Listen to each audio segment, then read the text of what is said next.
Hello மக்களே, இன்னைக்கு நம்ம எங்க வந்திருக்கிறோன்னா மதகிரிப்பட்டு சந்தைன்னு சொல்லிட்டு சொல்லுவாங்க. செவ்வாய்க்கிழமை சந்தை. ஏன் காலைல மார்னிங் ரொட்டீனான skipping, crunches, full body crunches, abdominal கிரன்ச்சஸ்லாம் ஏன் எடுக்கலன்னா, நாங்கள் வந்து இன்னைக்கு ரிலேஷன் வீட்டிலேருந்து நேற்று போன விளாக்லேயே சொல்லியிருப்போம், ரிலேஷன் வீட்டில் இருக்கிறோம் அப்படின்னு சொல்லிட்டு. அங்கேருந்து காலைங்காட்டி நாங்கள் வரோம். இது வந்து ஒரு வாரச்சந்தை.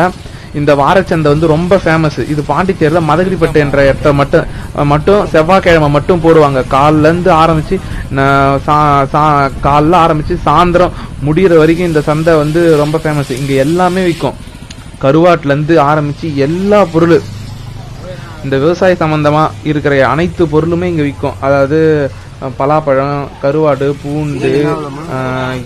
பூண்டு, காய்கறி, அதேமாரி கோழி, வாத்து. எங்கள் அம்மா இங்கே பூண்டு வாங்கணும்னு சொல்லிட்டு சொன்னாங்க. ஒரு அரை கிலோ வாங்கிக்கினேன். அரை கிலோவே 110 ரூபாயாம்.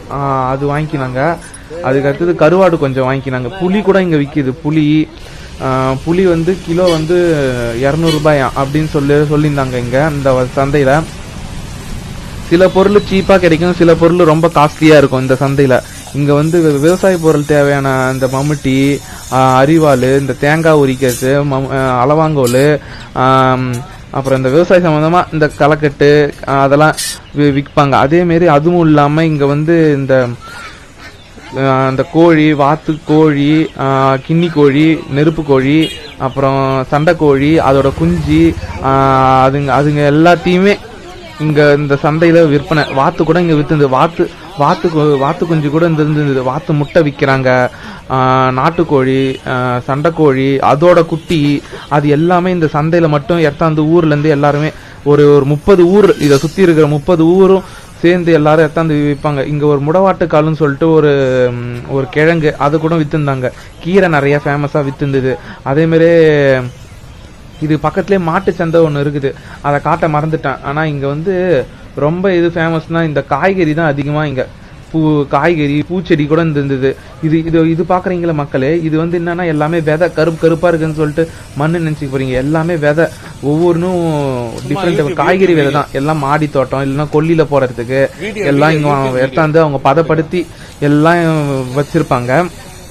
யாருக்கு தேவையோ அவங்களுக்கு இது எல்லாமே விதை கலராக இருக்குதுன்னு பார்க்குறீங்கல்ல, அது எல்லாமே விதை தான் மக்களே. இந்த விதைகளில் எல்லா விதையும் விற்கும். ராகி விதை, கேவுரு, இது வேற கார்த்திப்பட்டமா, நவரப்பட்டம், அதனால எல்லா விதையும் விற்கிறாங்க. அதுக்கடுத்தது காய்கறின்னு பார்த்தோன்னா இங்கே எல்லாமே பூண்டு, தக்காளி, வெங்காயம், முட்டைக்கோசு, காலிஃப்ளவரு, பீன்ஸு, அப்புறம் காய்கறியில எல்லாமே விற்கும். அதுக்கடுத்தது கருவாட்டில் இங்கே வந்து தான் நான் தெரிஞ்சுக்கணும் இத்தனை வகையான கருவாடு இருக்குதுன்னு. வாழை கருவாடு, எறா கருவாடு, அப்புறம் வஞ்சிரம் கருவாடு, அப்புறம் நெத்திலி கருவாடு, சின்ன குனி கருவாடு, அதேமாரி கார கருவாடு, அப்புறம் கனவா கருவாடு, இன்னும் வித்தியாசமான கருவாடுலாம் நிறைய இங்கே தான் நான் பார்த்தேனே. இதுக்கு பக்கத்துலேயே ஒரு பெரிய ஒரு மாட்டு சந்தை கூட இருந்தது. மாட்டு குட்டி, அது கூட ஜோடியாக விற்றுன்னு இருக்கிறாங்க. இது எல்லாமே விலை அதிகம். ஆனால் மக்கள் இதெல்லாம் வந்து வாங்குறாங்க. சந்தையில் தான் இந்தமாரி ஒரு சந்தை போடுறதுனால மார்க்கெட்டுன்னு அவ்வளோ போக தேவையில்ல. எல்லாம் மக்கள் எளிதாக இங்கே வந்து வாங்கிக்கலாம். கருவாடு விற்றுந்தாங்க. அதுக்கடுத்தது கருவாட்டு தான் இந்த சந்தைக்கு கருவாடு தான் ஃபேமஸ்ஸு. அதுக்கடுத்தது நாங்கள் இங்கேருந்து கிளம்பலான்னு சொல்லிட்டு பிளான் பண்ணிவிட்டு எங்கள் அப்பாவும் சரி வாடா டைம் ஆகுது வீட்டுக்கு போயிடலாம் போதும் வாங்கினது. கருவாடு நாங்கள் ஒரு 1/2 கிலோ வாங்கிக்கிறோம். அது ஒரு 50 ரூபா. மொத்தம் இன்றைக்கி ஒரு 200 ரூபாய்க்கு இந்த சந்தையில் நாங்கள் பர்ச்சேஸ் பண்ணிக்கிறோம். அதுக்கடுத்தது வீட்டுக்கு வந்துட்டோம். வீட்டுக்கு வந்த உடனே காலை மார்னிங் டிஃபன் வந்து தோசையும் சாம்பாரும். அதுக்கடுத்தது எங்கள் அப்பா வேலை இருக்குதுன்னு சொல்லிட்டு கொல்லி கூட்டார். கொல்லியில் வந்து அதாவது மல்லாட்டை விரைக்க போகிறோம். மல்லாட்டை விரைக்கிறதுக்காக உழவு ரொட்டேட்டர் எடுத்தாந்து ஒரு ஏக்கர் ஃபுல்லாக ஓட்டணும். ஓட்டிட்டு அதுவும் செம ஸ்பீடாக ஒரு டிராக்டர் கார் வந்து ரொம்ப ஸ்பீடாக ஓட்டினார். அதனால் நான் கொஞ்சம் ஸ்லோ மோஷனில் எடுக்கலான்னு சொல்லிட்டு பார்த்துருந்தேன். அந்த மண்ணை பாருங்க, அப்படி அந்த மண் வந்து அப்படி பின்ன பேக் போயிட்டு அங்கெல்லாம் பண்ணல பழகுது அந்த ஒழுங்காக ரொட்டேட்ரு. அது அப்படியே அதை தூளாக நொறுக்கி அப்படியே அந்த மண்ணை பூ போல் ஆக்கணும். அப்போ பூ போல் ஆக்கினா மட்டும்தான் மல்லாட்டை வந்து நல்லா கீழே வேர் இழிஞ்சி நல்லா. அதுக்கடுத்தது டிஎன்பிசி நான் கொஞ்சம் டிஎன்பிசியும் படிக்கிறேன். அதுக்கு கொஞ்சம் டைம் ஒதுக்கி அது வேற டைம் பண்ணி ஒதுக்கிட்டு அதுக்கடுத்தது எங்கள் அப்பா இன்னொன்று கூட்டாரு, வாடா இன்னொன்று வேற ஒரு வேலை இருக்குது அப்படின்னு சொல்லிட்டு இன்னொன்று கல்ட் ரொட்டேட்டர்னு சொல்லிட்டு ஒன்று. இது எதுக்குன்னா இன்னொன்று கொல்லிக்கு இது வந்து தக்கப்பூண்டு விதைக்க போகிறோம். தக்கப்பூண்டு எதுக்குன்னா இந்த கொல்லிக்கு சத்து இல்லைன்னு வச்சுக்கிங்களா, அது வந்து அது போட்டு அது ஒரு ஒரு மாறளவு வரும் இந்த தக்கப்பூண்டு. அது போட்டிங்கன்னா நல்லா ஒரு பூமி வந்து சத்தாக இருக்கும். அதுக்கு நம்ம வந்து ஒரு சாதா கொல்லி கீறி போட்டோம். ரெண்டாவது கல்ட் ரொட்டேட்டர்னு சொல்லிட்டு இது சொல்கிறாங்க.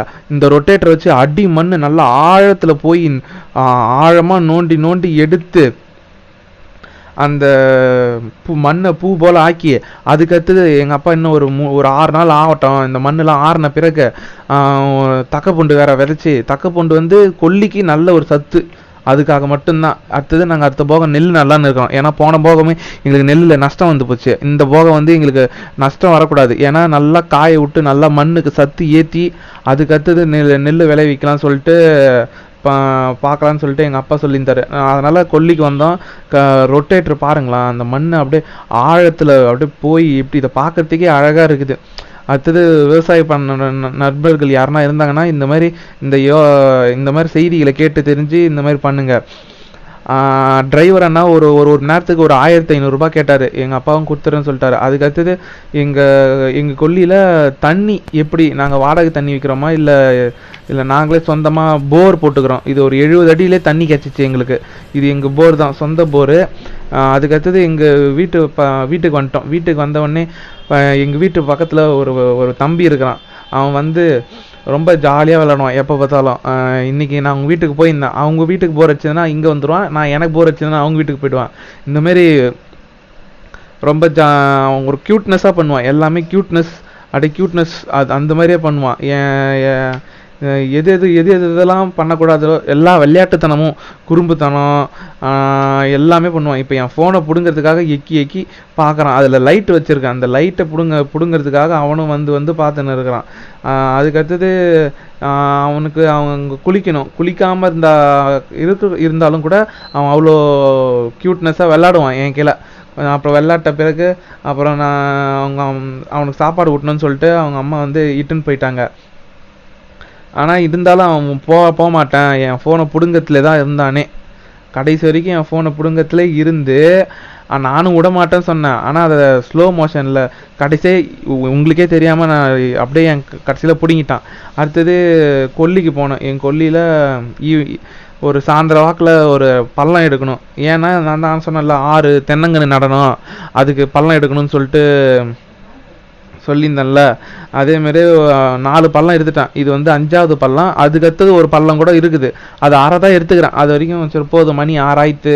நைட்டு சாப்பிட்ணும். நைட்டு எங்கள் மதிய சாப்பாடு சொல்ல மறந்துட்டேன். மதிய சாப்பாடு எங்கள் வீட்டில் கருவாட்டு குழம்பு வச்சுருந்தாங்க. காலை டிஃபன் வந்து இப்போ தோசையும் சாம்பாரும். நைட்டு எப்படியும் இட்லியாக தான் இருக்கும். இட்லியும் கருவாட்டு குழம்பும் இருக்கும். இது வந்து இந்த மண் வந்து ரொம்ப அடியில் போக கரெக்டு முரட்டாக இருந்ததா, எல்லாமே அளவாங்கல் குத்தி தான் ஒன்று எடுத்துன்னு இருந்தேன். தென்னங்கன்று வந்து பொள்ளாச்சி கன்று தான் ஆர்டர் போடலான்னு இருக்கிறேன். பொள்ளாச்சியிலேருந்து வர வைக்கணும் அதை. அதுக்கடுத்தது இந்த சைடு ஒரு 6 குழி போடணும். அது ஏன்னா பழ வகைகள் ஒரு 6 பழ வகைகள் அதுமாரி எதனா இருந்ததுன்னா ஒரு 6 பழ வகை, நெல்லி, கொய்யா, அப்புறம் அத்தி, நெல்லிக்கன்று, இது எல்லாமே அது ஒரு 6 குழி போடணும். இந்த ஒரு 6 குழி இல்லாமல் அதுக்கடுத்தது ஒரு 6 குழி. இது ஒரு எக்ஸசைஸ் மாரி தான். நான் இது ஒரு எக்ஸசைஸ் மாரி தான் இதை பண்ணுறேன். இதுக்குன்னு சொல்லிட்டு தனியாக மெனக்கெட்டுலாம் பண்ணல. அதே காலிலேருந்து சாயந்தரம் வரைக்கும் இப்போ படித்தோமா, கொஞ்ச நேரம் கொல்லிக்கு வந்தோமா, வந்து இந்த மாதிரி பள்ளம் எடுத்தோமா, அப்படியே நம்மளுக்கு நைட்டு போனோடனே டயர்டான உடனே நாமளும் பார்த்து நிம்மதியாக தூங்கலாம். நைட்டு டிஃபன் எப்படியும் எனக்கு தெரிஞ்சு எங்கள் அம்மா வந்து இட்லியும் அது என்னது கருவாட்டு குழம்பு தான் இருக்கும். மற்றபடி வேறு எதுவும் வைக்க மாட்டாங்க. டயட்டில் இருக்கிறேன். நான் உடம்பை குறைக்கிறதுக்கு தான் நான் ரொம்ப பாடுபட்டுன்னு இருக்கிறேன் மக்களே. அதுக்காக கொஞ்சம் கம்மியாக தான் இட்லி சாப்பிடுவேன். அதெல்லாம் வீடியோவில் காட்டல, ஏன்னா நான் எடுக்க மறந்துட்டேன்.